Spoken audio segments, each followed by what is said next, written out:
విలువ ఉంటుంది, డబ్బు కూడా వస్తుంది. ఫలితం అనేది ఎప్పుడు పోదు. మనం కష్టపడ్డ దానికి ఫలితం ఎప్పటికైనా తిరిగి తిరిగి నీ కాళ్ళ కాడకు వస్తుంది ఫలితం.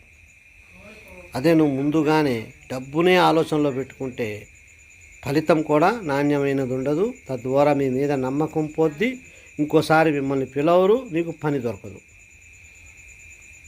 అర్థమైంది కదా?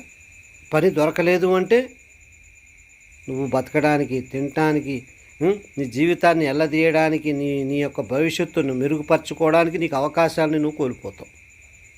నీ అవకాశాలని నువ్వు నీ కార్యాచరణ వల్లనే కోల్పోయావు. కార్యాచరణలో నాణ్యత లేదు, శ్రద్ధ లేదు, ఇష్టం లేదు, కేవలం డబ్బే ఉంది. నువ్వు డబ్బునే సూచించావు కనుక నువ్వు చేసే పనిలో నాణ్యత లేదు.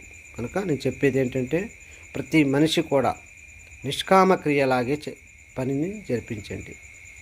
ముందే కోరుకోకండి డబ్బే కావాలా, డబ్బు కావాలా, అవసరమే. కానీ పని దగ్గరికి వచ్చేటప్పుడు పని మీదే శ్రద్ధ పెట్టండి, డబ్బు గురించి మర్చిపోండి. అప్పుడే ఆ పనిలో క్వాలిటీ, నాణ్యత ఉంటుంది, మీకు ఫ్యూచర్ బాగుంటుంది.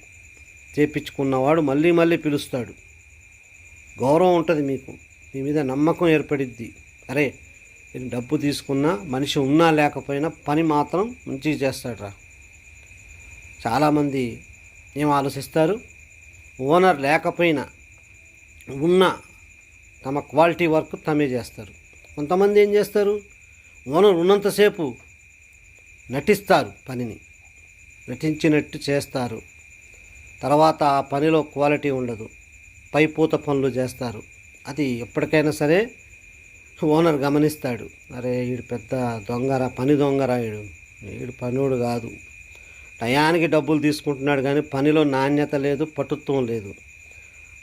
మనం ఇట్లా తలకాయ పక్కకు తిప్పగానే వాడు టైంపాస్ చేస్తాడు. మళ్ళీ తలకాయ ఇలా చూడగానే మళ్ళీ మెల్లగా చేస్తూ ఉంటాడు. మళ్ళీ తలకాయ పక్కకు తిప్పగానే టైంపాస్ చేస్తాడు. మళ్ళీ ఇలా చూడగానే పని చేస్తూ ఉంటాడు. వీళ్ళు కేవలం డబ్బు, మనుషులు డబ్బుతోనే అన్నీ ఉన్నాయి అనుకుంటారు. కానీ తప్పది. ప్రేమ, శ్రద్ధ, క్వాలిటీ, నాణ్యత అన్నీ ఉంటేనే డబ్బు దానంతట అదే మన ఎమ్మట పడుతుంది. మనం డబ్బు ఎమ్మట పడ్డామా, డబ్బు దూరంగా పారిపోయి మాకు అవమానాల పాలు చేస్తుంది. చేసే ఇష్టం లేకుండా పని చేసేటోళ్ళకి అవమానాల పాలే.